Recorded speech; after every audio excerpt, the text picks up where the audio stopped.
खरं तर कुठल्या जोरावरती हे कौतुक करतायत, कुठल्या धोरणाचं कौतुक करतायत हे कळायला अध्यक्ष महोदय मार्ग नाही। कुठलीही अडचण असली तर सगळ्याला उत्तर एकच आहे, पॅकेज। अलीकडच्या काळामध्ये पॅकेज हा 3 अक्षरी जादुई शब्द अध्यक्ष महोदय आलाय। बारकं बोलायला कुणाला सवड नाही अध्यक्ष महोदय की लोकांना कर्जमाफीचा नाद लागलाय असं शासनातल्या एका मंत्र्यांनी सांगितलं। मंत्रीपदाची शपथ घेतली म्हणून गोर गरीब माणसाची चेष्टा करायचा अधिकार आपल्याला मिळतो असं मंत्रीपद मिळालं म्हणून कुठल्याही घटनेत लिहिलेलं आहे असं अध्यक्ष महोदय मला वाटत नाही। खरं तर आपला देश हा कृषी प्रधान देश म्हणून ओळखला जातो। कृषी क्षेत्रावरती, कृषी उत्पन्नावरती अधिकची लोकसंख्या ही अवलंबून आहे आणि या दृष्टिकोनातून ज्यावेळेस या शेती प्रधान देशावरती अडचणी निर्माण झालेल्या आहेत, शेती संदर्भात अडचणी निर्माण झालेल्या आहेत, धोरणांच्या संदर्भात ज्यावेळेस अडचणी निर्माण झालेल्या आहेत, खरं तर अलीकडच्या काळात केंद्र शासन असेल किंवा राज्य शासन असेल, गेल्या अनेक वर्षांच्या काळामध्ये आपण यशवंतराव चव्हाण साहेब, पंजाबराव देशमुख साहेब, वसंतराव नाईक साहेब, वसंतराव दादा पाटील साहेब दादांच्या माध्यमातून शेती क्षेत्रासाठी त्या काळामध्ये झालेलं काम बघितलं तर त्या काळामध्ये त्या काळाला पुरतील अशी धोरणं त्यांनी आखण्याचं काम केलं। पण अलीकडच्या काळामध्ये शेतीपूरक धोरणं त्या पद्धतीनं दिसत नाहीत अध्यक्ष महोदय। आज कोणतंही शाश्वत धोरण शेतीच्या संदर्भामध्ये आपल्या सर्वांना बघायला मिळत नाहीत। अनंत अडचणींना सामोरं जावं लागतंय। म्हणजे बियाण्याचं पेरणं पोतं विकत घेतल्यापासून पार आल्यानंतर बाजारात विकून हातात पैसे मिळेपर्यंत कुठल्याही पद्धतीचं धोरण, शाश्वत धोरण शासनाच्या माध्यमातून त्या ठिकाणी दिलं जात नाही आणि त्यामुळे शेती करायची का नाही आज हा बहुसंख्य महाराष्ट्रासमोर प्रश्न निर्माण झालेला आहे, बहुसंख्य लोकसंख्येसमोर प्रश्न निर्माण झालेला आहे। खरं तर आपण बघतोय आज गावगाड्यामध्ये एखाद्या ठिकाणी बसलं तर लोक सहज बोलतात की शेतकऱ्याला अलीकडच्या काळामध्ये लग्न सुद्धा होत नाहीत शेतकऱ्याची, शेतकरी तरुण पोरांना स्वतः शेतकरी आहे सांगायला लाज वाटायला लागलेली आहे। अशा पद्धतीचं उत्पन्न अलीकडच्या काळामध्ये शेतकरी कुटुंबांचं झालेलं आहे। त्यामुळं यशवंत मनोहर साहेब हे त्यांच्या भाषणामध्ये नेहमी सांगायचे की कालचा पाऊस आमच्या गावात आलाच नाही, सदरहू पीक आम्ही आसवांवरती घेतलेलं आहे असं ते नेहमी त्यांच्या भाषणामध्ये सांगायचे। यामधून शेतकऱ्याची जी दयनीय परिस्थिती आहे, शेतकऱ्याचं शेतकऱ्याचे अश्रू हे वृक्षवेलीच्या मुळापर्यंत जाऊन त्या ठिकाणी मुळापर्यंत जातात आणि मग आम्ही पीक घेतोय ही भावना त्यांनी त्यांच्या भाषणामधून व्यक्त केलेली आहे। आज अडचणी अनंत आहेत। मी सकाळपासून 293 या प्रस्तावावरती अनेक लोकांची भाषणं ऐकली, सत्ताधाऱ्यांची भाषणं ऐकली। खरं तर कुठल्या जोरावरती हे कौतुक करतायत, कुठल्या धोरणाचं कौतुक करतायत हे कळायला अध्यक्ष महोदय मार्ग नाही। कुठलीही अडचण असली तर सगळ्याला उत्तर एकच आहे, पॅकेज। अलीकडच्या काळामध्ये पॅकेज हा 3 अक्षरी जादुई शब्द अध्यक्ष महोदय आलाय। बारकं बोलायला कुणाला सवड नाही अध्यक्ष महोदय, पॅकेज कितीचं आहे तर 31,000 कोटींचं पॅकेज आहे। मग अशी कोणतरी बोलत असताना म्हणलं की ही 31,000 कोटींचं पॅकेज 40,000 कोटींवर जाईल। माझ्या पूर्वी काही विधिमंडळातले सदस्य बोलत असताना 31,000 कोटी ही रक्कम तयार झाली कशी हे जर कोणाला विचारलं तर अध्यक्ष महोदय सांगता येणार नाही। आज प्रत्यक्ष यावरती जर अभ्यास केला अध्यक्ष महोदय तर 6,500 कोटी ही प्रत्यक्ष रक्कम शेतकऱ्यापर्यंत जाईल। त्यामध्ये सुद्धा अनंत अडचणी आज ग्रामीण भागातल्या शेतकऱ्यांना ती रक्कम स्वीकारण्यामध्ये आहे। त्यामुळे अध्यक्ष महोदय जर शासन पॅकेजच्या नावाखाली शेतकऱ्यांना फसवण्याचा प्रयत्न करत असेल तर माझं आव्हान आहे की अशा पद्धतीचं शेतकऱ्यांनी कुठल्याही शासनाच्या भूलथापांना बळी पडता कामा नये। अध्यक्ष महोदय ही घोषणा अपेक्षित होती। त्याचं कारण असं आहे, स्थानिक स्वराज्य संस्थेच्या निवडणुकांचं घोडं न्यालं होतं आणि या घोड्याला काहीतरी खरारा खुराक मिळाल्याशिवाय या निवडणुका पुढे जाऊ शकत नाही तशी परिस्थिती निर्माण झाली होती अध्यक्ष महोदय।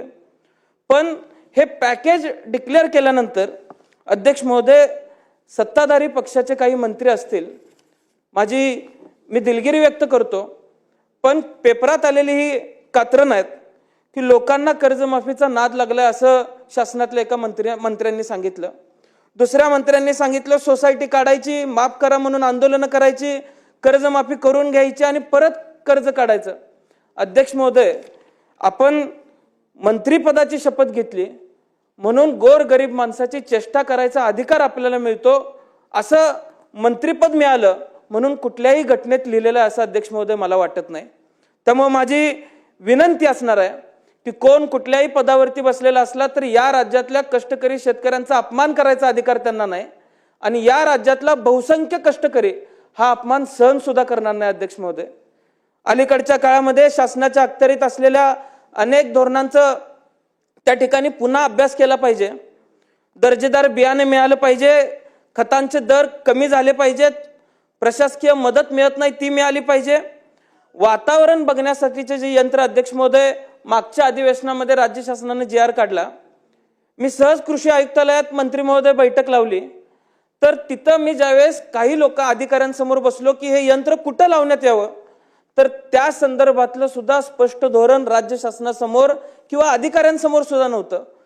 यंत्र बसवायचंच आहे म्हणून जर बसवलं तर त्याचा शेतकऱ्याला काय फायदा आहे?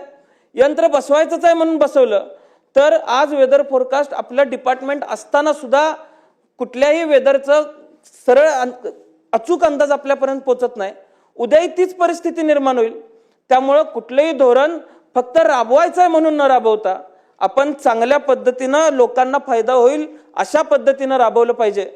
गेल्या वर्षभरात अतिवृष्टी झाली अध्यक्ष महोदय, पण वेदर फोरकास्ट असेल हे खातं आज शेतकऱ्यांना किंवा राज्यातल्या लोकसंख्येला योग्य पद्धतीनं मार्गदर्शन करू शकलं नाही म्हणून शेतीचं नुकसान झालेलं आहे असा माझा ठाम आरोप आहे. अध्यक्ष महोदय, आज जर आपण परिस्थिती बघितली तर राज्यात कांदा, द्राक्ष, सोयाबीन, तूर, कापूस, भाताची परिस्थिती तशीच आहे. सहज उदाहरण सांगायचं झालं तर माझ्या तासगाव कवठेमंकाळ मतदारसंघात गेल्या 2 वर्षामध्ये 10,000 एकर द्राक्ष कमी झालेले आहेत. कांदा पूर्ण राज्यात 40,000 हेक्टर नुकसान झालेलं आहे. केळीची भाताची परिस्थिती तीच आहे आणि या उलट आम्ही मागणी केली 50,000 रुपये पर हेक्टर मदत मिळावी. मगाशी अनेक सदस्य बोलत होते, प्रत्येक मतदारसंघाला मिळालेला आकडा बघितला किंवा प्रत्येक जिल्ह्याला आकडा मिळालेला बघितला, तालुक्याला बघितला आणि त्या तालुक्याची लाभार्थ्यांची संख्या जर अध्यक्ष महोदय आपण बघितली तर प्रत्येक शेतकऱ्याला सरासरी 13,000 ते 15,000 रुपये अध्यक्ष महोदय जातात. आता ही मदत मिळालेली किती थोडकी आहे हे मी उदाहरणासहित आपल्याला सांगू इच्छितो, कारण द्राक्ष बागांचा एकरी खर्च हा साधारण 2-2.5 लाख रुपये येतो आणि सोयाबीनची बॅग ही 3,000 रुपयाला येते. यामध्ये अध्यक्ष महोदय जर आपण शासनाकडून मिळालेल्या मदतीचा विचार केला तर ही मदत किती थोडकी आहे आणि मग आपण वास्तव लक्षात घेऊन पॅकेजचा गवगवा करायला पाहिजे असं अध्यक्ष महोदय मला वाटतंय. या सगळ्याबरोबर कोकणातला मच्छीमार सुद्धा प्रचंड अडचणीत आलेला आहे.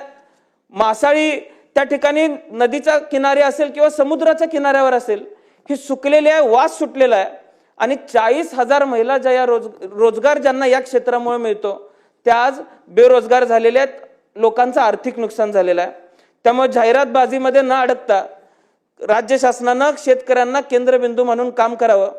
अध्यक्ष महोदय, मला एका गोष्टीची खंत आहे की पहिला यादी आली त्यामध्ये नुकसानग्रस्त असतील किंवा अतिवृष्टीग्रस्त असतील 253 तालुके आले.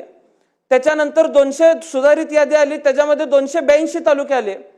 त्याच्यामध्ये रायगड असेल, अमरावती असेल, जळगाव असेल. आता हे जिल्हे काही पुढाऱ्यांचे जिल्हे आहेत म्हणून इथं तालुके समाविष्ट केले गेले का? माझ्या जिल्ह्यामध्ये तासगाव, कवठेमंकाळ, जत असेल किंवा मिरज असेल 13 मे पासून आमच्याकडे अध्यक्ष महोदय पाऊस चालू आहे. पिकांचं नुकसान आहे. नुकसान आमचं तेवढंच झालेलं आहे.